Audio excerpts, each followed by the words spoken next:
Warahmatullahi wabarakatuh. Selamat datang di Philosopher Dialog. Hari ini kita akan membahas apa Ton? Membahas tentang yang lagi hangat, lagi hip-hipnya ini. Yang itu ya, yang ketua BEM UI ya. Yang apa? Yang disebut-sebut mengkritik Pak Jokowi ya katanya. Mengkritik presiden. Presiden. Itu gimana menurutmu? Bentar ya. Oh, tunggu dulu. Karena pembahasannya lumayan berat ini. Beratnya di mana sih? Beratnya di mana beratnya? Kalau menurut saya pribadi, ini saya menjelaskan latar belakang saya dulu ya. Oh ya, kita perkenalkan dulu. Ini Bung Tony ini pasca sarjana apa? Manajemen ya? Magister manajemen. Manajemen apa tuh? Manajemen SDM, sumber daya manusia. Wah, nggak main-main ini, nggak kaleng-kaleng nih. Iya. Nah, ini sepertinya pembahasan kali ini cocok di bidangmu nih kan.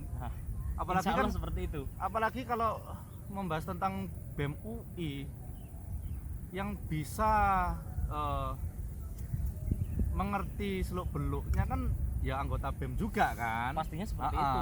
Apakah jadi nggak keluar jalur? Nggak keluar jalur. Jadi yang benar-benar pernah terjun di situ gitu loh. Kalau nggak salah dulu kamu ikut BEM ya waktu di pasca sarjana ya. Dulu, oh bukan, itu di S1 saya. Oh, di sarjananya. Di sarjananya tahun 2015. Alhamdulillah saya dapat amanah itu, Bro. Jadi ini ketua BEM di Universitas Merdeka Surabaya. Jadi saya di sini mau sedikit berpendapat, boleh lah ya. Boleh, di dalam channel ini. Kalau bisa keraskan aja biar semua orang tahu. Orang tahu. Naikkan suaranya toh, naikkan suaranya. Jadi gini, kembali lagi kita ke konteksnya dulu ya. Alangkah lebih bijak kita melihat sesuatu itu secara redaksional yang utuh, komprehensif, jangan sampai sepotong dan sepenggal. Saya mencoba berada di tengah ini ya. Saya nggak kubu di pemerintah ataupun di BEM UI. Nggak di Civitas lah ya. Jadi kemarin hari Sabtu itu sempat viral bahwa BEM UI official di Instagram dia itu memposting sebuah kritik. Kalau nggak salah itu berbentuk poster ya, poster yang menyatakan bahwa beliau adalah the king of lab service. Seperti itu. Kalau bisa diartikan apa ya? Raja pelayanan. Oh, bukan. Bicara apa gimana? Raja pemberi janji-janji manis. Bisa diartikan seperti itu, Bung Panji. Lah, kalau memang raja pemberi janji manis, apa yang dijanji maniskan? Gini, mungkin ada orang-orang yang memang melihat itu secara framing, jadi nggak melihat secara utuh. Seyogyanya kita ketika melihat konteks masalah itu memang harus benar-benar kita lihat slide demi slide, kan seperti itu. Di dalam postingan bisa dilihat di sana itu ada lanjutannya, Bung. Banyak. Jadi nggak satu frame ya? Frame cuma poster aja yang mentah gitu, enggak. Kemarin saya dengar ada kritik ya dari salah satu dosen ilmu komunikasi di UI sendiri. Saya nggak tahu itu ada tendensi apa. Nggak usah sebut nama ya? Nggak sebut nama. Jadi beliau bilang bahwasanya ini terlalu dangkal.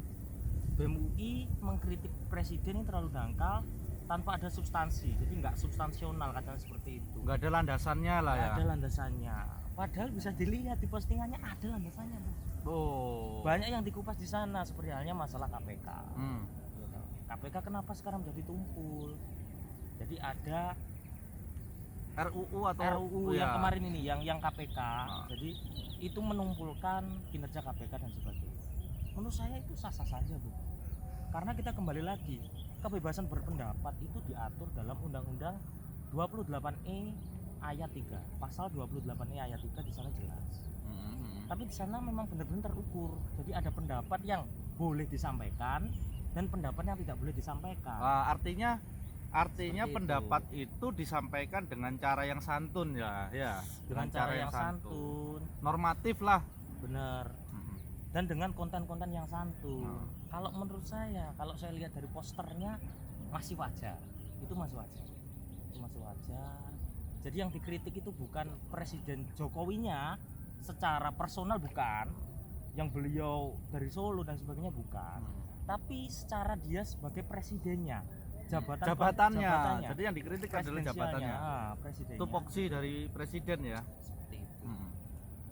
Dan saya rasa ini masalahnya sebenarnya nggak besar sih, nggak besar. Tapi kok bisa terjadi, kalau nggak salah terjadi demo ya di beberapa tempat ya. Beberapa tempat karena apa? Kembali lagi kita di BEM ini memang benar-benar solidaritas nomor 1. Jadi meskipun lain kampus, lain nganu, tapi tetap landasannya tetap sama, satu gitu loh. organisasi ya? Satu, organisasinya satu. Jadi kemarin sempat saya lihat di YouTube Presiden Jokowi sudah menjawab kritikannya. Jawabannya gimana? Jawabannya santai. Nah, Beliau menerima. Berarti artinya gini loh, ada pihak-pihak yang tidak dalam duel itulah, kalau katakanlah saya ibaratkan duel. Tapi ada orang-orang yang di luar dari oktagon ya, ibaratnya kayak kita pertempuran itu ya, UFC ya kan, oktagon. Di luar itu malah yang ribut gitu loh. Dia ikut campur. Jadi kayak meramaikan dengan cara yang nggak sehat aku rasa ya. Dan itu terjadi ketika hari Minggu ya, pihak BEM UI ini dapat undangan Ke istana. bukan ke istana, dapat undangan dari rektorat. Rektorat UI. Perihalnya status undangan ini darurat. Wah. Jadi tahu lah ya. Makanya kok hari Minggu keluar gitu loh. Harusnya kan hari efektif ya. Benar. Kenapa hari Minggu keluar itu ya? Sampai mahasiswa yang libur datang cuma untuk membahas masalah poster yang diupload di Instagram. Menurut saya itu sudah terlampau jauh dalam menanggapi hal seperti itu. Saya rasa rektorat itu mengkritisi dan sebagainya apa yang dikeluarkan mahasiswanya, tapi jangan ada intimidasi di situ. Apakah nanti misalnya nih kita ya katakanlah ya menduga-duga lah ya, namanya juga dugaan kan, bisa benar bisa salah kan ya. Semoga saja saya salah sih. Saya khawatir kalau si ketua BEM dan jajarannya itu akan yaitu intimidatif, mungkin nilainya diapakan atau diskor ya, sehingga dia nggak lulus atau gimana. Saya khawatir sih itu gitu loh. Tapi apakah iya seorang rektor yang pendidikannya jauh lebih tinggi tidak bisa menimbang masalah ini secara objektif? Aku rasa enggak lah. Secara komprehensif. Otomatis rektor pun akan memanggil dekan dan sebagainya untuk bagaimana ini baiknya. Dan ini kasusnya terjadi di UI, Bung. Siapa sekarang yang nggak kenal UI gitu ya? loh? Universitas Indonesia yang identik sama alma mater warna kuning kan gitu loh. Seperti itu. Jadi kembali lagi bahwa BEM itu terbentuk, dia itu kan untuk menampung aspirasi mahasiswa. Betul. Kita bicara tupoksinya dulu ya. Jadi mahasiswa di kampus itu diwadahi oleh BEM. Dan BEM itu dia menyampaikan apa yang menjadi unek-unek mahasiswa, kan seperti itu, alurnya kan seperti itu. Kalau kita bicara struktural lah, betul. Jadi kan seperti itu. Alur strukturalnya memang demikian. Kan? Jadi menurut saya pribadi untuk saat ini kampus kurang, wadahnya kurang. Kalau menurut saya mengakomodir lah ya. Kurang mengakomodir dari mereka. Jadi bukannya lebih baik ini demikian ya. Solusinya, mungkin kamu punya solusi. Ini saya mau. Ini titik poinnya ya. Titik poinnya. Konklusinya seperti ini. Seharusnya pihak kampus itu memberikan wadah yang benar-benar profesional, bro, menyikapi hal-hal seperti sensitif seperti ini, seperti masalah kritikan presiden dan sebagainya. Ketika semua itu ada wadahnya, semua akan bisa dijalankan secara akademis. Betul. Seperti kita memberi hadiah ya, katakanlah. Apakah memberi hadiah itu langsung begitu saja kan ya enggak. Mungkin dia dikado sedemikian rupa, dikemas lebih cantik. Jadi pantas lah untuk diberikan orang lain gitu loh. Seharusnya seperti itu. Dan kalau kita bicara universitas, bro, di situ tidak boleh ada konflik of interest. Jadi di situ tidak boleh ada politik kepentingan. Universitas adalah institusi akademis, di mana sakral di situ, gitu loh. Semua yang ada di dalam yang diselesaikan di dalam. Jangan sampai ada intervensi dari pihak eksternal. Jadi diselesaikan secara intelektual kan. Intelektual, gitu loh. Semua stakeholder harus seperti itu. itu harus ditanamkan banget gitu. Apalagi ini rektor.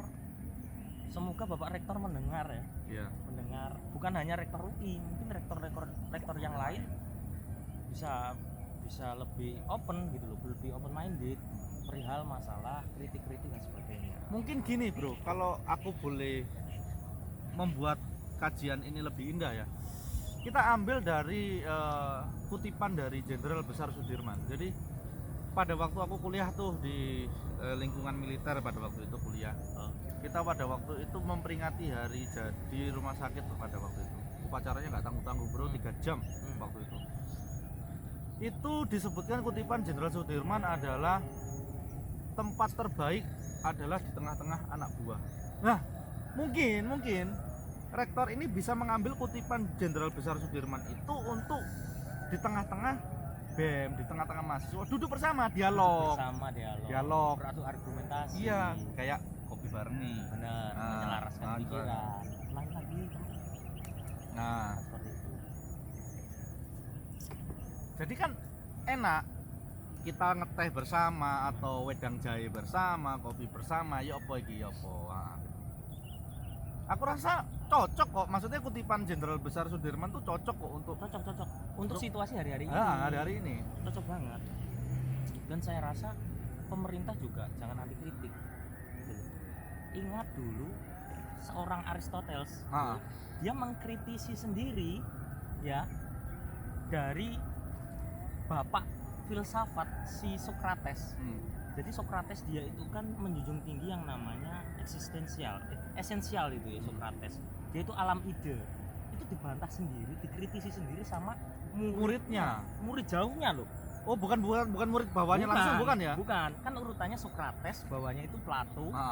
Plato ini guru dari Aristoteles. Jadi Aristoteles ini mengkritisi. Jadi dari zaman filsafat sudah ada kritik gitu loh. Jadi nggak masalah kritik itu bro, selama kritik itu membangun. Yang penting kan nggak anarkis kan? Nggak anarkis. Apalagi turun ke jalan sampai membakar atau merusak properti publik, ya aku rasa jangan lah. Saya rasa jangan lah.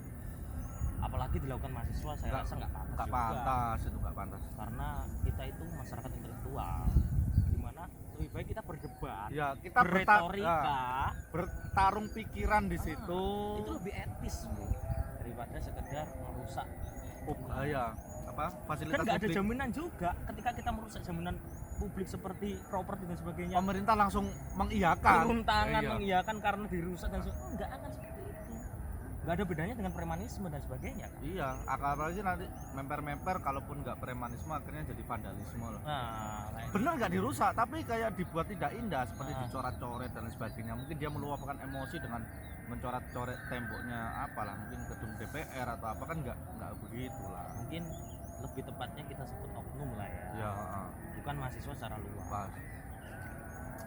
Kembali lagi karena mahasiswa itu adalah bibit-bibit calon penerus bangsa.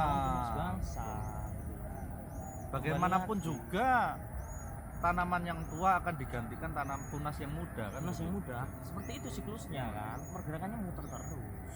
Dan kalau kita bicara akademis ya, intelektual, jangan lupa Tridharma perguruan tinggi. Apa bro? Tridharma berarti 3 berarti ini ya, Tridharma ya. Dan yang ketiga ini pengabdian masyarakat. Betul. Jadi mengabdi dengan masyarakat itu kalau saya boleh tarik kesimpulan ya, itu juga termasuk dalam pembukaan Undang-Undang Dasar 1945 alinea keempat. Di situ disebutkan mencerdaskan kehidupan bangsa. Bro. Jadi mungkin BEM ini terlibat langsung dengan masyarakat untuk mengabdi dengan cara yaitu mencerdaskan kehidupan bangsa itu kan Andrea. Jadi aku rasa nggak ada yang salah kok. Nggak ada yang salah kok. Dan gini bro, ya. Yang namanya BEM ini kan organisasi yang sudah terstruktur. Semua yang dikeluarkan pasti sudah melalui kajian yang dalam, gitu loh. Ada dasarnya. Kemarin si ketua BEM, saya nggak sebut namanya ya, yang dari UI, dia menyebutkan bahwa ini adalah sebuah propaganda. Termasuk gentle loh itu. Ya termasuk dia gentle. Satria, maksudnya ngakui gitu loh. Kalau ini propaganda gitu. Dan ini sudah melalui kajian yang benar-benar dalam.